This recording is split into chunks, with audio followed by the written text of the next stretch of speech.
It's the internet. You're busy. Let's do this for March 8th, 2024. For the next hour or so, let me help you sort through the world of gaming on Game Mess Mornings Live with me, Jeff Grubb.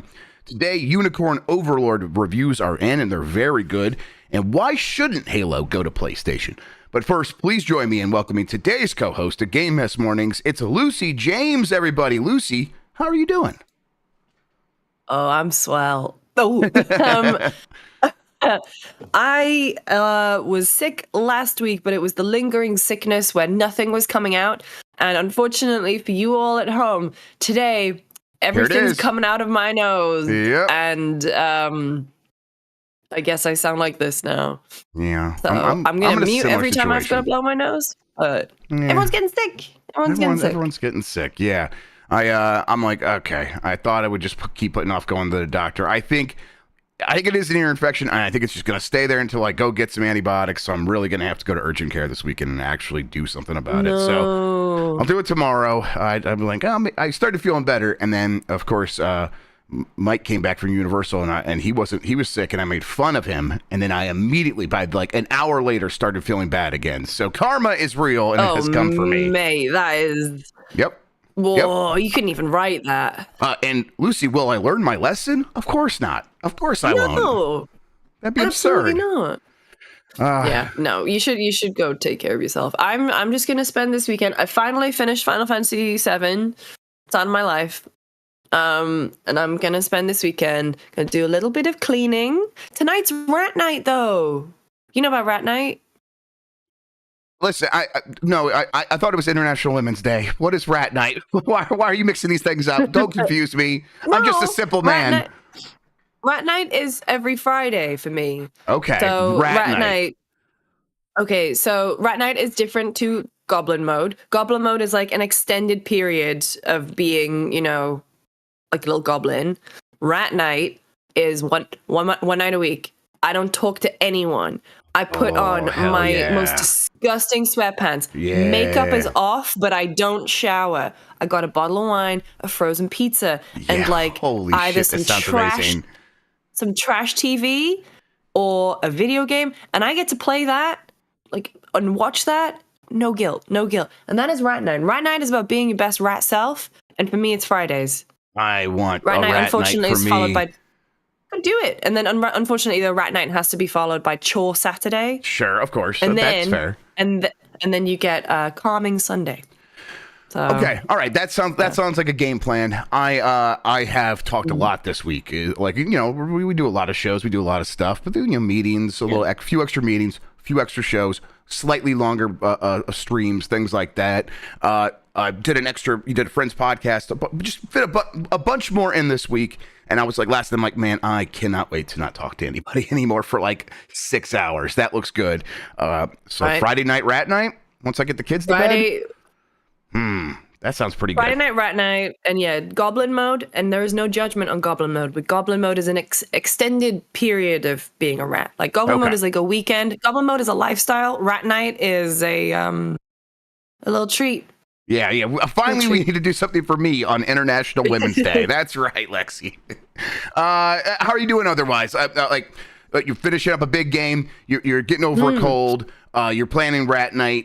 You got everything else under control in your life? Because I'm like, I got PAX coming up. I got to get some stuff thought up for that. I did make a plan to exchange gifts with Jan. I said I would get him one. Yeah, PAX. I said I would get him one of those Chinese handhelds he always keeps eyeing and never buying. If he would get me a pair of Crocs that I keep eyeing and never buying. So I love that. Oh man, should we get in on that? I need to figure out gifts. This is what I'm asking. It's should we get everyone in on some of this action? Yeah, I'd be down for that. Okay, maybe we could have some conversations about this. That would be fun. But yeah, I'm like, go ahead. Dedicate Monday's meeting to it. Okay, awesome. Just, the thing that you keep putting off purchasing because you're like, I don't really need that. Well, now is the time. But maybe really Dan does. Maybe Dan does need it. Absolutely. Maybe Dan does. No, I'm good. I mean, the reason I had to swap days with Tam, I hosted the BAFTA noms yesterday, which was very cool. Well done. But also I was like, British time, that's fine. It'll be at 8 in the morning, and it was at 6. Ooh. Yeah. So yesterday was a long day, but it was very fun. for some reason, when the Oscars announce nominations, they also do it at like 6 a.m. That's what I don't get that. Like, you guys are in America, you don't have to do that. Like the BAFTA, you have to get up for that at 6 a.m. That seems fair to a certain extent. Although, sorry about that, but yeah, no, that was a very cool thing. That's a cool thing. How does that work out? Do they just like ring you up? You're like, you're British. I'm a paid up member of BAFTA. Okay. Which is probably the one thing that my parents are like, oh shit, okay. All right, okay. Does that come with a sash? It comes with a card. Oh, okay. Yeah. And no, I mean, It's like a sash for your wallet. That's what they call cards these days, wallet sashes. No, I've been involved in BAFTA for years. Like, it's obviously British, being in the London video game scene. They do a lot of really cool mixes. They do a lot of obviously there's the awards, but they get really cool devs to come in and host sessions and do Q&A stuff, and you get like little glimpse behind the scenes of things. And so I've been involved with them for years, and then a couple years ago I joined, and last year Tam and I presented a couple of awards, which was insane. You looked dapper. You looked very nice in those pictures. Absolutely. The BAFTAs are not like only about awarding British people, right? Like, no, there is one award which is like best British game. Okay. But there is, all the awards are like family game, new IP, multiplayer, best performances. It's like, it is, it's be real. different. When an American wins, everyone's like, right? Come on. No, honestly, no. I mean, admittedly, last year I think the big not upset, but everyone thought Elden Ring was going to walk away with best game, and then Vampire Survivors did. That's fun. That's cool. Which is fun, but that's the thing. It's like the way that the voting process goes and the juries. It is like such an intense process. I've been on the juror side of things too, and it's like cool. It's so many people voting on them and like whittling all down. It's cool. I love being involved in that. I think it's very impressive, and I'm glad your parents are proud of you, because they should be. That is pretty neat. You can join. Americans can join. Yeah, you don't have to be British to join. I'll get a wallet sash. All right, let's make it fucking happen. All right, cool. Let's go. All right, let's explain what we do here. Most weekdays, I, Jeff Grubb, will help piece your gaming life back together. That includes breaking news and maybe even some of our own original reporting. For all these topics, I'll get the input of a bona fide expert who will make me look smart. If you are watching live on Twitch, welcome. You can always listen to the show later on podcast feeds by searching for Game Mess Mornings, or find the RSS on giantbomb.com. You can also catch the show later with chapters and timestamps on YouTube. Hello, YouTube. All right, we have a lot to get into, so let's start the morning mess with a review roundup for Unicorn Overlord. This comes from Darren Bonthus at GameSpot. After several long years of development, Unicorn Overlord has finally arrived. Developed by Vanillaware, the studio behind the critically acclaimed 13 Sentinels Aegis Rim, Unicorn Overlord is a high fantasy adventure full of swords, sorcery, and intrigue. Reviews are now live for the game, and they come in from sources like IGN, which gave it a 9 out of 10, reflecting on the incredibly diverse and remarkably creative world I explored across my 45-hour journey. Any issues I had with Unicorn Overlord ended up feeling like nothing more than nitpicks. The tactical combat system is unique and complex, and while also being easy to understand, it expertly blends mechanics from many of its peers with smart new additions of its own. That's from Eric Zalewski at IGN. Computer and Gaming Magazine gave it a 9 out of 10, saying with a wealth of character permutations, a large cast of characters, and a well-realized story, Unicorn Overlord excels at delivering a tactical role-playing game experience that lives up to the greats while continuing to expand Vanillaware's portfolio of concept art, come-to-life video games in a new light. The Gamer gave it a 9 out of 10. Noisy Pixel gave it 8.5 out of 10. Kotaku didn't give it a score, but said... Kotaku doesn't give scores, but said, this is not a game that is trying to be a narrative masterpiece. It is trying to be a mechanical marvel, and it accomplishes the latter in spades. The endlessly inventive and incredibly well-designed tactical systems at play in Unicorn Overlord make it a thrilling challenge to tackle. It isn't just a game that longtime fans of Vanillaware should pay attention to. It's for anybody wanting to play the next great tactics RPG. Unicorn Overlord is the game you've been waiting for, and that comes from Willow Rowe. Lucy, I don't need this. I don't need this game to be good as well. There are too many good games, and now I want to play this as well. It has like I think an 87 on Metacritic, which is a very high score. So, and I think it actually climbed to 88. Now I remember from last night. Any intentions to play this? Because I was like, kind of gonna keep it to the side, and now I'm like, I'm gonna at least try it. I heard Jan talk about it. He's enjoying it, so I'm gonna give it a shot and see where it takes me. Yeah, of course Jan's talking about it. It's got tiles. It has tiles, yes. It has tiles. And he loved 13 Sentinels, to be fair, so him checking in on this isn't too surprising. Yeah, I mean, for me right now... oh, wait, there are no tiles? What? Oh, okay. It has the aroma of tiles, I'm sure. Actually, no tiles. Yeah, it has the air of tiles. Yes. You know what? Honestly, this one was not on my... not list, but like it wasn't really in my purview. Sure. I'm coming off the back of Like a Dragon. I'm coming off the back of what was the other big game we played in the middle of it? I've just finished Final Fantasy, right? And then I'm going in Dragon's Dogma. Hopefully, when that comes out. When you say it like that, holy crap, that's a lot of. This is 3 big games in a row. There's a game in the middle there that I've completely forgotten about. What was like a big release from this year? I mean, yeah, I know what you mean, but there were for me, it's like I was playing a ton of Balatro and I was playing a ton of right, and that took up way too many hours on one weekend. It's like that was like half of what I did one weekend, and then I'm playing a ton of expeditions now, and that's taking up a ton of my time. So I like there are so many games in so many different directions that you can go that can fill this space. It's like man, I didn't need another one of these, but I'm gonna put it on my list because obviously releases are gonna slow down April, May. Yeah, and then we're gonna get super excited and like everything's gonna be around Summer Game Fest and Comic-Con and whatever. So I feel like I've got like a little bit of a break and just because I didn't play Persona 3 yet. Yeah. And so I'm gonna. And people are starting to go back to that now. A lot of people put it aside for Final Fantasy. Now everyone's like, oh, I'm back to Persona and enjoying that. It's like Final Fantasy's out of my life, baby. What was your final hour count on Final Fantasy? 48 to 50. Okay, that seems somewhat reasonable. Now that I'm like trying to fit these games into my life. Yeah. Did you spend a lot of time on it? Oh, go ahead. The final 15 hours felt like longer.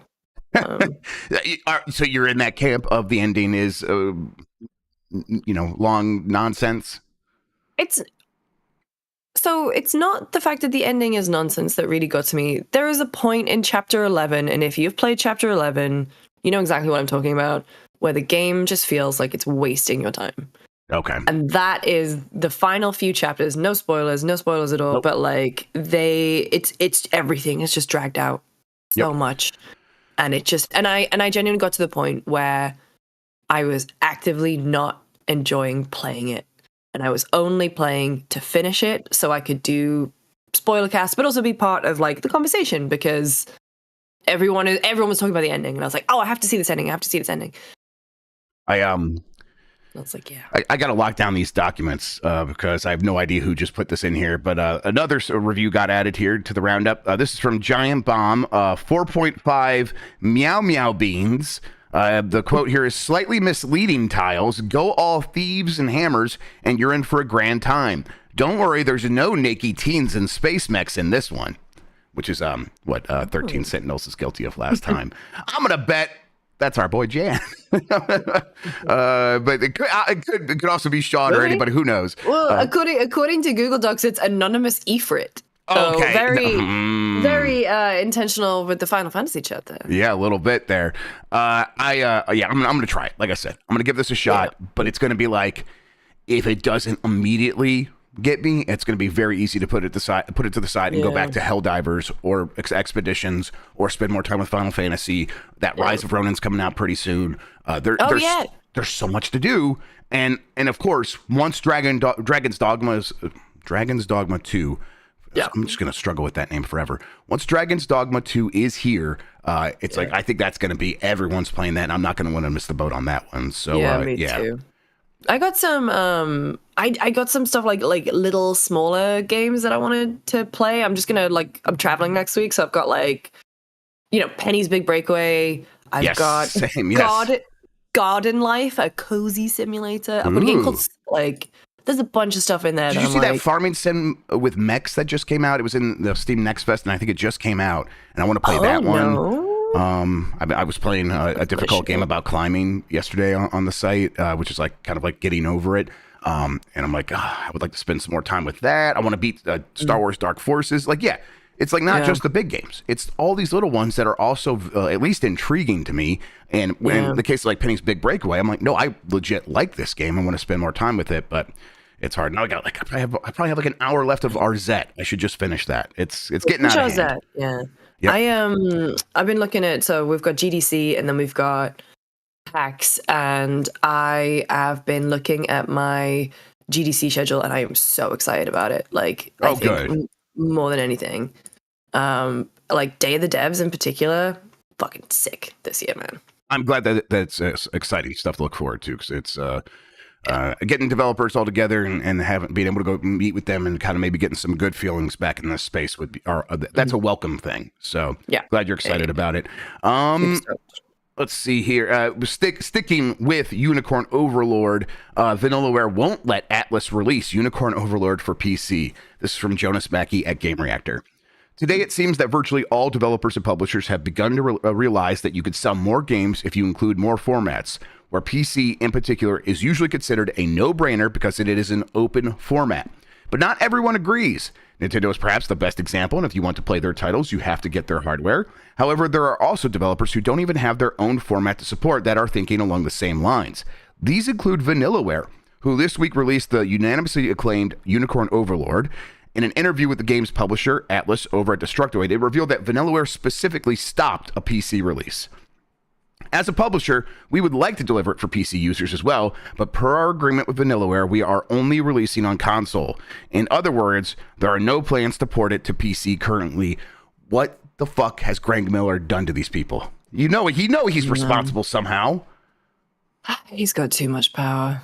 He really does. I don't know why. I don't know who's done this. I don't know who's listening to him. I don't get this. I don't No. Now, Vanillaware games straight up aren't on Steam. I don't think there's a single one on Steam. They'd be a good fit. Like, they have several games that were like people loved playing on PSP and all these places, and they had some Wii games going way back. All of them would be great on Steam, but not a single one is. And I don't know if they've ever explained their position. If they have, I've missed it. But I don't really fully get this. Other than maybe they're like, we just make console games, and they think along those lines, and it's from some like old school way of thinking. I don't know. What do you think?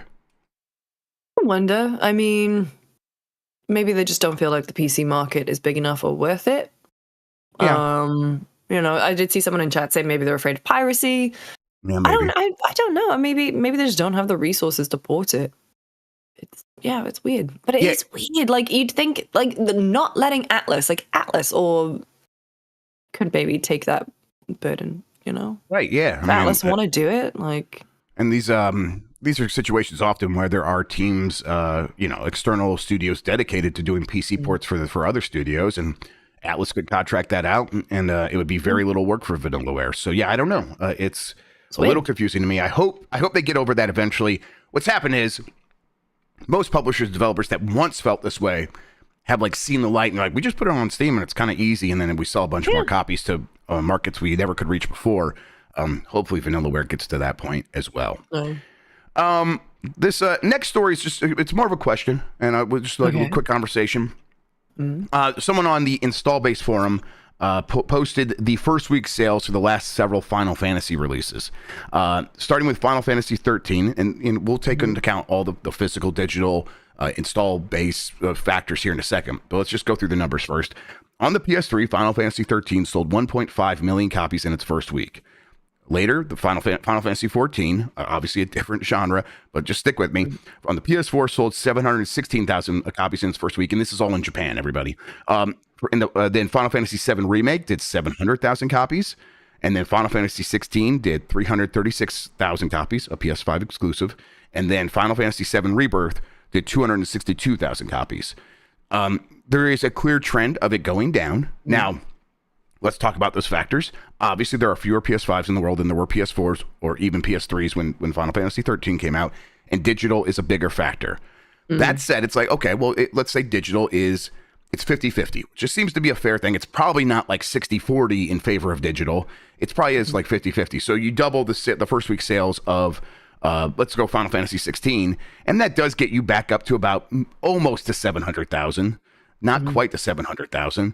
It's like in best case scenario, Final Fantasy from game to game seems like it has come down from Final Fantasy 13, and now it's stagnating at around like first week sales of around 700,000. And then when you look at Final Fantasy 16 and Final Fantasy 7 Rebirth, it does go down kind of no matter how you slice it. Do you think this is a Final Fantasy 7 like bespoke problem where it's like because it's a remake, because it's a 3-part series, because of all these other factors, it's going to have a harder time like welcoming in new people than, hey, this is the new Final Fantasy 16 or what? What do you think's happening here? I mean, if you look outside of Final Fantasy, I think certainly shit's expensive right now. Yeah. And I think other franchises have probably gone down since like PS3 era in Japan as well, right? Yeah. And prices of gaming has gone up. Yep.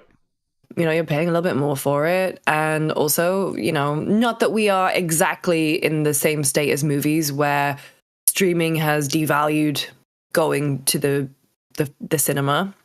Where it's like, you know, there are so many movies that come out and I'm just like, I would like to go see that, but I'll wait for it to come to streaming. It won't be too long. And I do wonder if with Final Fantasy, like, you know, if you don't have a PlayStation, I'll just wait till it comes out on Xbox. I won't get a new console for this, or I'll wait till it comes out on PC. Or, you know, eventually it will come to something like PlayStation Plus. And maybe that's, you know, and like if people are not in a rush to play things, and I think that's just like a gradual change. Like we didn't necessarily have that back when, you know, 13 or 15 were coming out. Like if you wanted something to come on Netflix, it would take forever. And like, I'm still surprised at how quickly stuff comes to Amazon to rent, you know? Yeah. And so I wonder if that is a shifting mentality where we are devaluing, you know, like release dates don't matter so much, but also money. I think you're right that like that is happening simultaneous where like for something like Final Fantasy 7 remake and rebirth, I think people are talking themselves into that a little bit more, right? Because it's very easy to go, oh, so this is only part 2 of 3. But don't forget, it's a completely standalone adventure suitable for new players. Right, and then you hear that, and then you see all the replies that are like, "Fuck no, it's not." No, it isn't. And everyone understands that. They're like, I think there's going to be a percentage of people that go, I might just wait till they're all out and play them all together, and then you know that people go back and forth on that. Everyone has conversations with themselves about like, maybe I'll wait, maybe I won't. Oh, everyone's excited about it. Everyone thinks it's good, but if you start to wait, and then you start to say, well, you know, I've waited this long. Maybe I will just wait till it comes to one of these subscription services, just like Final Fantasy VII Remake did. And that's how I played it. So I'll do that with this one as well. It's no rush, especially since the ending's not here. I could see how those factors are exacerbated for something like Final Fantasy VII Remake and Rebirth. I do think overall, though, Final Fantasy's trending downward doesn't seem too surprising. I think we think about the heyday of, you know, the NES, Super Nintendo games, and then it's when it was on top of the world in the PlayStation and PlayStation 2 era. And then since then, it has been like, you know, 13 and 15 are kind of like, people like them. They don't necessarily like lose their mind for them. Some people really love them. A lot of people just sort of like played them and forgot them.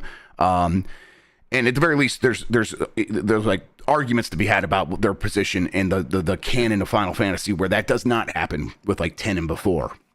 Yeah, so also like a big mainline Final Fantasy came out just last summer. Yeah, you're right. So maybe some satiation has happened here a little bit as well. That's a good point. I think that does not mean that like Final Fantasy is doomed or something like that, but it's like maybe due for a bigger shakeup than it's even received. I think Square Enix seems like, hey, Final Fantasy's got to be these certain things, and the way we're going to change it up is now Final Fantasy 16 is going to be basically an action game, and that was a big change. But I think when people are like want to get excited about something new, that's not that new. There's a lot of action games out there, so I think maybe like looking for Final Fantasy to take some more risks and be even different, or to like fully go back home and remind them more of what it was like to play 6 and 7 and 8 and 9 and 10. But yeah, and again, this is just Japan. and at the same time, though, Square Enix is not like come out with a PR blast to say the game sold 3 million copies in the first week. Holy crap, it's so good over here. They've been pretty quiet about it. So I bet the game's doing okay. But Final Fantasy VII Remake did about 5 million copies in its like first year or something like that, which is pretty okay, but not the best. And it seems like Final Fantasy VII Rebirth might struggle to get to there quite as fast, but we'll see. At the very least, the word of mouth around Rebirth, mostly very positive. I think this game's going to have quite long legs. When people go to buy a PS5, this is going to be in that like list of games that people, I think everyone considers for the most part. I don't know. Yeah, and I mean, it is a stunning game. Up until chapter 11, I was having a really good time playing it. I really enjoyed the open world stuff and how that all had this really fun gameplay loop that really connected story to gameplay, and like I felt compelled to actually do the side stuff. You know, aside from some piss taking at the end, you know, I think it'll have legs for sure. All right, we're going to take a quick break. When we get back, a lot more headlines, including a former Microsoft executive talking about maybe putting Halo on PlayStation right after this.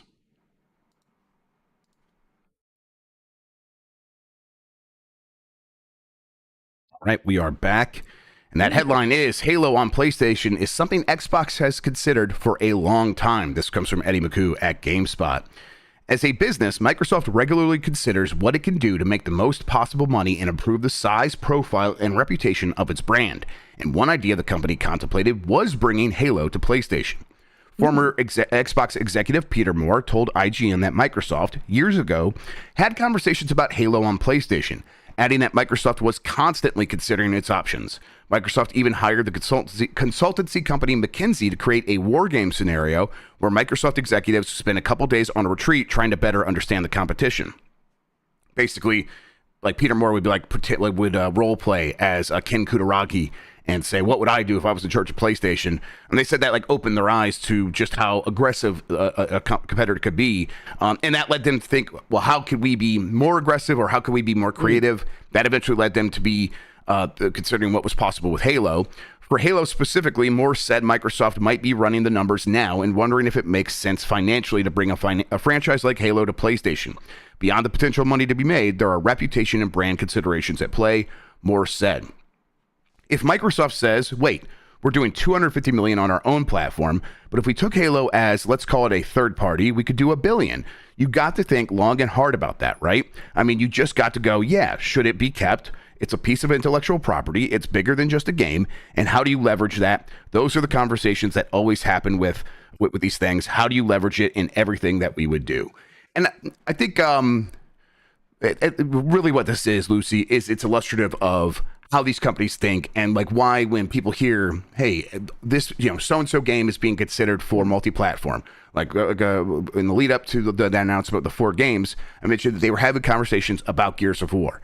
And really, that shouldn't be too surprising because as Peter Moore points out here, and what we really should all know is these conversations happen all the time because it's almost their duty to have these conversations, right? They have to consider every possibility. What do you think? Think about what? PlayStation getting Halo, or them just even having the conversation? Yeah, like this is like not that surprising, right? That they are that they would consider any possibility, including Halo on PlayStation. Like I think that's such a shocking thing to people, but it really shouldn't be, right? No, like I mean, in terms of business, you are constantly analyzing your competitors and seeing what you can do to get a leg up. Like, and obviously, like they're going to be looking at multi-platform strategy. Like even just considering it, maybe getting, you know, a weird little company retreat to bore on the floor, putting ideas together. But like, it doesn't surprise me that they've been thinking about it. Like, if you look at the Xbox doesn't sell as many games, you know, especially in third party. You know, the cut is always pretty much in favor of PlayStation. And that's, you know, if they're going to put their games on PlayStation, they'll get more money. Yep. And Moore points out like one of the big determining factors here for all these companies, not just Microsoft, and that is that the hardcore gaming community is diminishing in size. So Microsoft might want to consider the next generation of gamers and what they might want. Those hardcore are getting smaller in size and older in age. You've got to cater to the generations that are coming through because they're going to drive the business over the next 10 to 20 years, he said. But for now, at least, Halo is remaining a game series you can only play on Xbox consoles and PC. Well, that's the thing. Like, it's the generation where, you know, my nieces, know like if they want to watch something or play something, it is there for them. Like, you know, they don't have to buy a new thing. If they want to watch something, they like the app is on the TV. Like, or the app needed will be on the TV, right? They don't have to spend 300 quid to buy another box just to, you know, do something. Like, they don't have to go down to Blockbuster or to Tesco to buy physical shit. Everything is digital now, and it's a matter of convenience. So, and all the things their friends, like when it comes to video games, all the things their friends are playing are right there on the tablet and the phone. It's, you know, Roblox, Minecraft, Call of Duty Mobile. These things are right there. Very easily accessible. If they're not free, they are like $4. And it's going to be, as Peter Moore points out, and as we all know, again, these are things we know, this next generation is going to come up, and it's going to be much more difficult to convince them to buy that 300 to 500, probably 600 next generation box. Like, that is such an uphill battle that you're almost destined to lose at this point, especially as the world changes and everyone just has a phone. And of course, not everyone just has an Xbox. That's not reasonable. No. Is Peter Moore still at Liverpool? Where's he on? I do think he left Liverpool. He was there for quite a few years, but I think he did retire relatively recently. I could be misremembering that though. But yeah, I'm gonna do a little Google. Yeah, he worked at for people who are like, hey, Peter Moore, the name, what is that name? He worked at Sega, like with the Dreamcast on, and he was Xbox. He was the guy that would have the tattoos, Halo's coming out. Tattoo guy. Right, and then he left the gaming industry a few years back to go be the chairman of Liverpool, and then I think pretty sure he left Liverpool. But hello. Okay, so he left Liverpool in. Did he get back in the games? 2020. He is an honorary president of Greshford Athletic Football Club. No idea, but that's a club that he played for when he was a kid. In 2020, he was involved with Wrexham AFC as an advisor to the new owners. And in January 2021, he was named SVP and GM of Sports and Live Entertainment for Unity. Oh, shit. That's right. Unity. Is he still there? Wikipedia doesn't seem to. I don't know. It says citation needed. He's also moved to the boards of Nifty Games and Motorsport Games. I don't know. That is uncited on Wikipedia. Let me. Oh wait, hang on. No. Yeah, no. I'm looking at his Twitter bio. Yep, he's still at Unity. All right, let me get this kid's freaking out because she wants to play Sackboy real bad. Let me get that set up for her. I'll be right back, everybody. Play Sackboy real back. Don't worry, everyone. I'll vamp. Don't worry, I got it. I'll vamp. Hi, everyone. How's everyone doing? Oh, that was really quick. That was way quicker than I said. I thought it was going to be. The problem is I told her that the Astrobot costume is going to be in Sackboy today, and so she's home. She's like, "Go get it for me now!" Immediately a monster. She's a huge Astrobot fan, and she likes Sackboy, and so putting those two things together, she was very excited about that. That's like kid crack, I guess. Yes, exactly. And I love Astrobot too, so I'm excited about this. But she is mad at me because I'm not downloading it right away.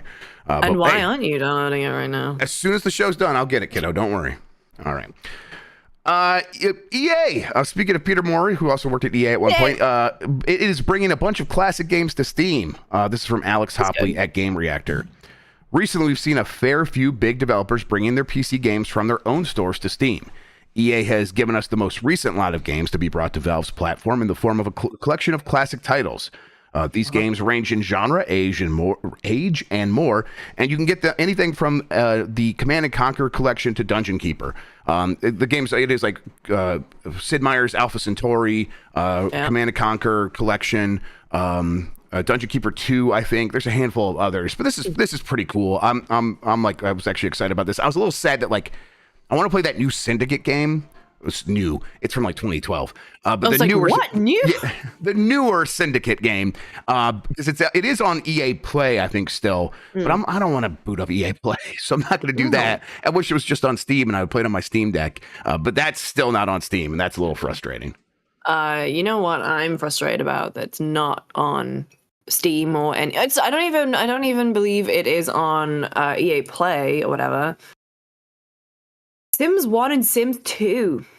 Really? I don't even. That's weird. Dude. Yeah, if you want to buy those, if you want to play those now, you either have to go disc or Yeah, you gotta find a guy who knows a guy. Yeah. Yeah. Tam is also correct by saying Peggle. Peggle should be back on iPhone because that was I think you can still buy Peggle, but Peggle on iPhone was elite. Yeah. Oh, we got a Snoopy emoji. Thank you, Jan. Oh. Sorry. He's got your back there. The Sims. Honestly, I would want them to just do a huge Sims and Sims related drop. I want to play the Herbs.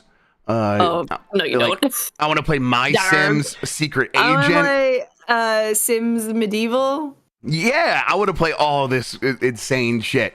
At least check it out. I mean, that's the thing. Sims 2 was the best one. Like, Sims 2 was easily the best one in terms of animation, in terms of gameplay, and it's just, doesn't exist shit anymore. Like, you can't buy it anymore. Unless you buy, I think it on disc, yeah. She's playing Sackboy. The last level before this one is just straight up David Bowie's Let's Dance and hold that level set to that. But you go to this next one and it's an instrumental version of Material Girl by Madonna. Sackboy rules. Sackboy is such a good game. Oh, it's great. People need to go just shut up and go play that game. If you're complaining about games, shut up and go play Sackboy. I'm sick of it, everybody. A bunch of idiots not playing Sackboy. Give that game more sales. All right. Helldivers 2 was the UK's best-selling game in February. This is from Tom Ivan at VGC. Helldivers 2 was the UK's best-selling game in February, following an impressive launch.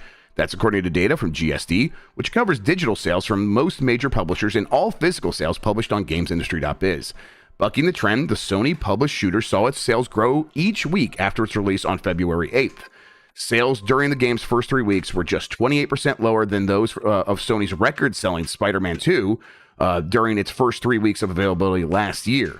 That's incredible, actually. That's really wild that it did that well. The PS5 version of Helldivers 2 accounted for 57% of its sales last month, with the remainder coming to PC. Suicide Squad Killed the Justice League, which has failed to meet publisher Warner's expectations, debuted at number 4 on the monthly chart. Helldivers being able to be anywhere in the conversation with the Spider-Man game, I think that shows just how powerful that game has become. And it's not too surprising when you see how many people are playing, how many people are talking about it. But still, that's really impressive. I guess the question is if you're in charge of this company, Lucy, do you think that's replicable? Do you think you can look at this and recreate the situation, or is it sort of capturing lightning? Yeah, lightning. It is 100% lightning in a bottle, for sure. Helldivers was on people's radar, but I don't think anyone expected it to take off as much as it did. I was playing it the weekend, with the old Overwatch crew. And man, it was real fun. It's a good time. But also, good timing accounts for so much. A good product, obviously. And that's the thing, people just kept saying it's fun, it's great, but even the launch issues they had hasn't slowed it down, any of their momentum. So it's awesome. But I also feel like a lot of people are gonna, a lot of execs are gonna be like, well, what's our Helldivers? Yeah. What's our Helldivers? What's our Helldivers? What's our hot ones? What's our hot ones and what's our Helldivers? Stop it. That is such... Hey, Lucy, where's our hot ones? That phrase... I can tell. I saw you literally shiver when I said that. I was at dinner with a friend last night, and he said that as well. He joked that, and I was like, "No, I can't." My wife does these deals. My wife does these deals where she gets some stuff for free, and I opened up my pantry, and there was a pile of Hot Ones branded spicy peanuts or something. So I opened my thing and I'm just a bunch of Hot Ones right in my face. I'm like, there it is. And I thought of where's our Hot Ones? What's our Hot Ones? It's every single media corporation, every single media company has asked, what's our Hot Ones? Yeah, and so I think you're right when they say where's our Helldivers, and I think I think most people know. When you talk about that, it is mostly lightning in the bottle. What is the lesson that can be learned here? Because for me, I think it comes down to what they have on their website, where a game for everybody is a game for nobody, and making it something specific and its own thing, and something that's not that could take ideas from other games, absolutely. But when you're playing it, it has such a strong voice that you can't deny it. I think that's the thing that other developers can learn from. There's no guarantee that leads to a ton of sales, but I think that's the best case scenario that you could take away from this. I don't know. What do you think? Yeah, I mean, Helldivers, obviously, this is a sequel, but it's a sequel to a lesser-known property. And I just think it is the confidence in the execution. Like, when you play Helldivers, it knows exactly what it is. It's funny. It's, like, intriguing. The way that they've got the human GM, you know? It sounds so stupid to be like, oh, we'll just make a good game. But, like, make a good game that's not full of bullshit. And, you know, no. It's a fun game. What can I say? It's really fun. The human GM is actually, that's a good point as well. Like, not having things like just done by some algorithm in the background or something like that, making it feel like, you know, you are, there's someone working against you and you're trying to overcome them.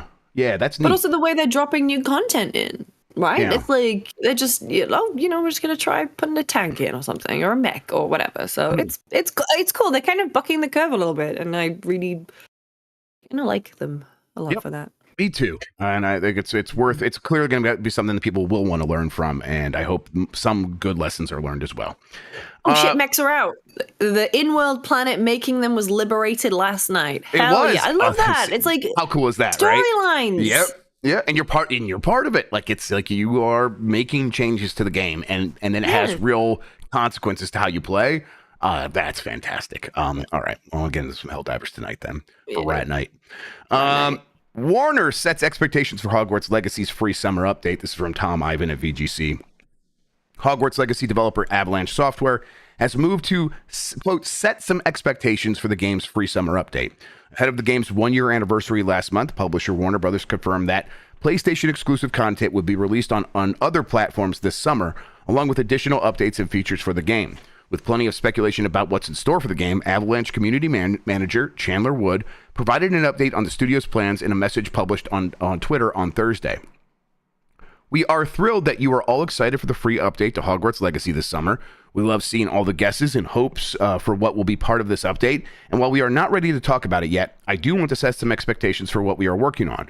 Our original wording of additional updates and features for the game was very intentional. This update is a small way of us showing appreciation to our players for the amazing reception to the game. Hogwarts Legacy was 2023's best-selling game ahead of The Legend of Zelda Tears of the Kingdom. Warner said in January that it had sold 24 million copies. Despite the success of Harry Potter, they're going to stop making games like that because they're insane or whatever. We had that conversation earlier this week. Yeah, I mean, they are like, it doesn't sound like doing an expansion pass. They're not doing like some, and this is a free update, so like clearly they're not doing an expansion pass. But it's like going to be probably a couple of small things, maybe some surprising things, like maybe some extra features that people would never assumed. But this team's got to be already looking to Hogwarts Legacy 2, despite what Warner's saying about, moving away from AAA games.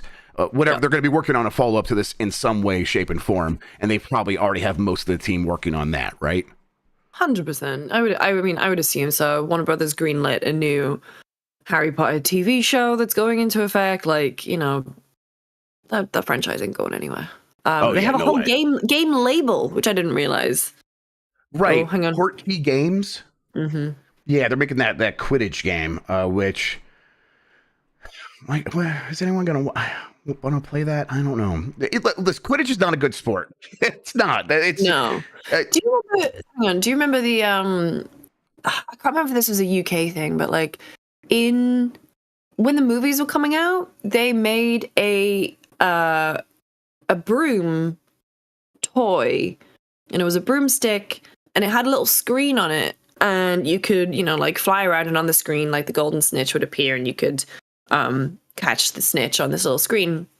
However, the broom would vibrate when you got close to the snitch. Oh. And so they basically sold a sex toy as a child's toy. Oh, and the broom is shaped like that. Huh. Well, hey. I mean, listen, that's not the broom and vibrators inside the broom's fault. That's just us perverted adults. It's amazing. So, like you're saying, like cold. as the stitch like got physically closer. I think so. I can't remember like what set off the vibration. That makes sense. I didn't have one, right? But and maybe they also got recalled pretty quickly. Hang on, let me Google. I didn't have one either. I will have one as I just ordered it. It'll be here in 2 days. So yeah. Harry Potter and the vibrating broom. Wingardium Leviosa. This is a bad show we do here, Lucy. The dubious plot, it vibrated. Some of the now deleted comments on Amazon, they had to be written with a wink. Ew!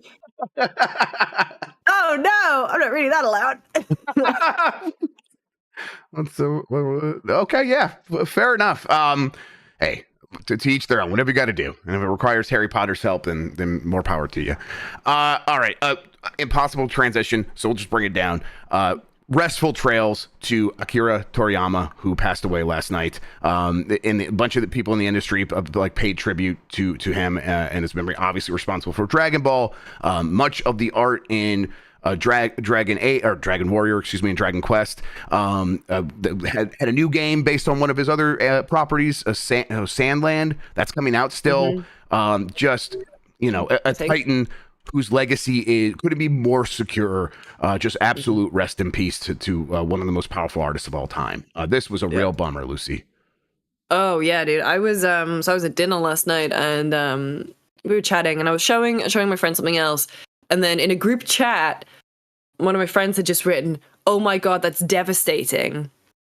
And I was like, well, I'm gonna click on that. And I basically just went, "Oh my God, Akira Toriyama died."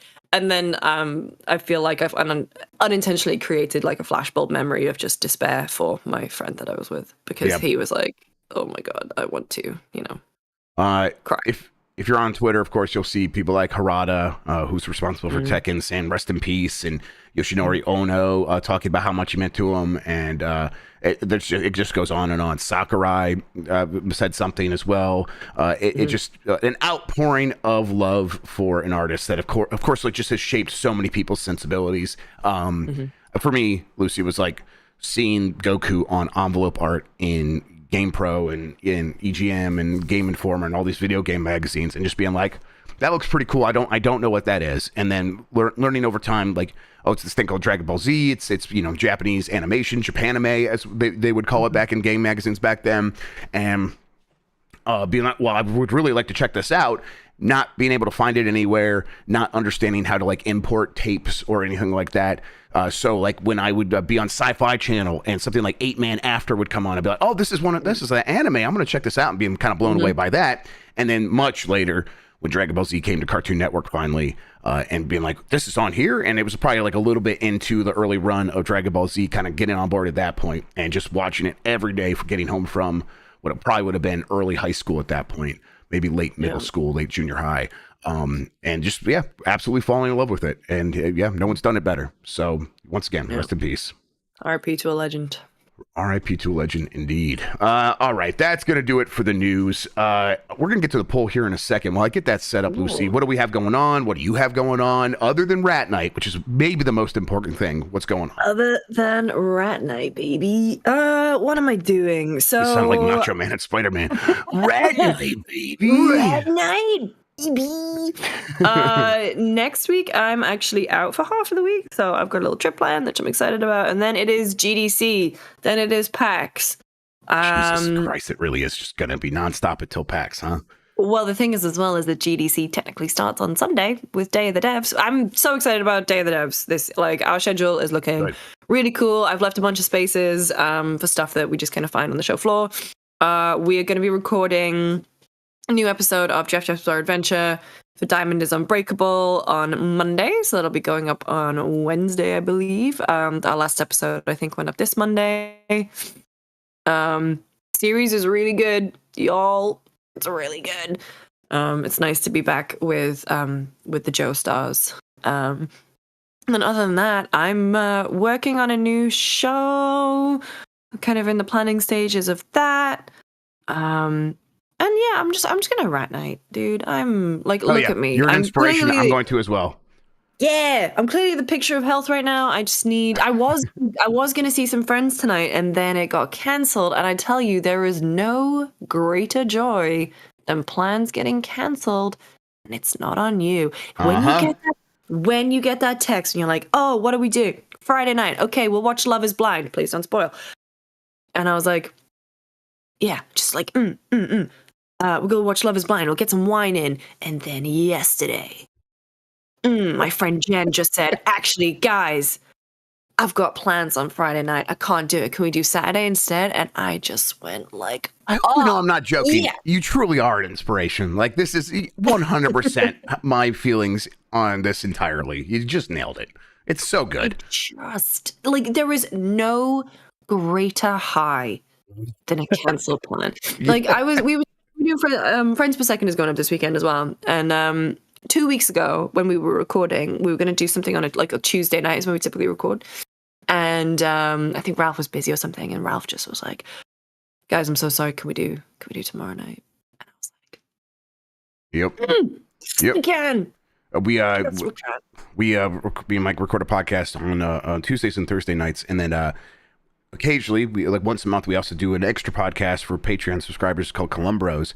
And I love doing it, but it's like we do it right after another podcast. So whenever, and most of the time it's me being like, I feel bad, or I didn't get a chance to watch it. So the other night when he was sick, he's like, I just can't do it tonight. I was like, pep in my step. Here we fucking go. That's good stuff. Yo, are you watching Shogun? I am going to. I intend. That is, if I'm going to watch a TV show, it's going to be Shogun. That's my rat night. You know what? I time block everything. Right. People always say like, how do you do so much? What does that mean? People ask me like how I do so much shit, right? You know, and for me, it's because I have to schedule everything. And so my night after work, I put in an hour where it's like, hey, here's shit that I do outside of work. Like I prep for Friends Per Second, or I do something else, or I'm, answering emails, like figuring that out. Then I schedule, hey, I'm going to play a video game for an hour and a half. That's a time block of that. And then it's like, hey, I'm going to spend 45 minutes cooking dinner, cleaning up, eating, right? And then I will schedule in, I will watch a show for an hour. And then I will do another thing. Because otherwise, if I've left to my own devices, I will have unstructured and unscheduled internet time, and I will just scroll. I don't want to do that. Yeah, and that's that always feels bad. Yeah, I know what you mean. Yeah. I can't schedule. That would cause me too much stress, but I try to, in my own way. I need to use external pressures. That's why I like having a job. That's why I like having responsibilities, because it forces me to fake the shape of a responsible human being. It's all a show. None of it's actually real. But if I have the pressures pushing me up, it's like a Jello mold, standing upright, and that into a responsible adult. And then I kind of could carry some of that momentum forward into leisure activities and be like, okay, I'm going to use that stress to actually behave in a way that's going to get something done tonight. So I'll work out, or I'll watch something, or I'll play a game or something like that. So yeah. I know what you mean. I live out in my Google Calendar. Yeah. My Google Calendar, baby. I meal plan in Google Calendar now. Really? Okay. Does that involve one night you're making a bunch of stuff for the rest of the night, or is it just what you're going to be making each night? So I look at my calendar and I'm like, okay, I'm going to be out here. I need meals here, here, here. So I have slots where I know that I need to have meals, and then I bulk. I will make something, and it's enough for 2-3 nights, and then. But I also don't like cooking, and it's annoying. Yeah, I hate figuring out what I'm going to eat. That is that's the real stressful thing for me. I just never like talking about it, thinking about it. I would just do the paste, just the food substance paste if I could. But I have kids, then that'd be bad. All right, you know what? I said there was a poll question from yesterday. Let's get to that. Have you played Apex Legends? 52% said yes. 27% said they have no interest. 20% said no. That's still a lot of people that can get to play that game over the next couple of years. So, hey, we'll see. They could always change some of those I have no interests into maybe have an interest if they change the game up a little bit, which they're saying they're going to do. New poll question. Yeah. Are you going to play Unicorn Overlord? I'm curious. This seems like one of those games where like maybe you were ignoring it. Now after the reviews, it's a little bit harder to ignore. It's definitely how I feel. I was aware of it. I had some interest, but it was like, there's so much other stuff to play. Maybe not. Now, 87 Metacritic, Jan talking about it. Everyone seeming to enjoy it. I'm gonna try it. So we'll see. Yes or no, that'll go up on the youtube.com/@giantbomb/community. Just go to the community tab there on YouTube. You can find it there. Vote on that, and we'll talk about the results on Game Miss Mornings on Giant Bomb on Monday. Speaking of Giant Bomb, later today, UPF is going to be Mario Kart Grand Prix, where we play all the Grand Prix in Mario Kart 8 Deluxe, which is 96 courses. And Lucy, I looked on for other people who've done this, and there's not a single stream of this kind that is shorter than 5 hours. Yeah, in the Monday meeting, you guys are talking about this, and you're like, "Oh yeah, we'll move BCR, and we'll move. We still have to do BCR today too. We'll keep moving BCR." And I was like, we'll see how that's going to work. But tune in live to see for yourself. You're not going to want to miss it. I think it's going to be a good time. It's going to be myself, Dan Reichert, Turbo Sean McDowell, and Bailey Myers all competing in that. And then Mike's going to throw in some wrinkles here and there, is my understanding, but we'll see. Yeah. My money's on Sean because he's got Turbo in his name. Sean's very good at Mario Kart, so that's not a bad bet. And also he's very good at Mario Kart. All right. That's going to do it. Lucy, thank you so much for hanging out with me today and talking about video games. It helped me get through this Friday. You are welcome. I'm going to blow my nose really loud. Thank you all for watching. You're the best audience in gaming. Until next time, have a good one. Take care of yourself, and goodbye. Bye. Fade to black. Until next time. Until next time. I got to pop off. I got to meet do what you with gotta do. Spencer. Bye.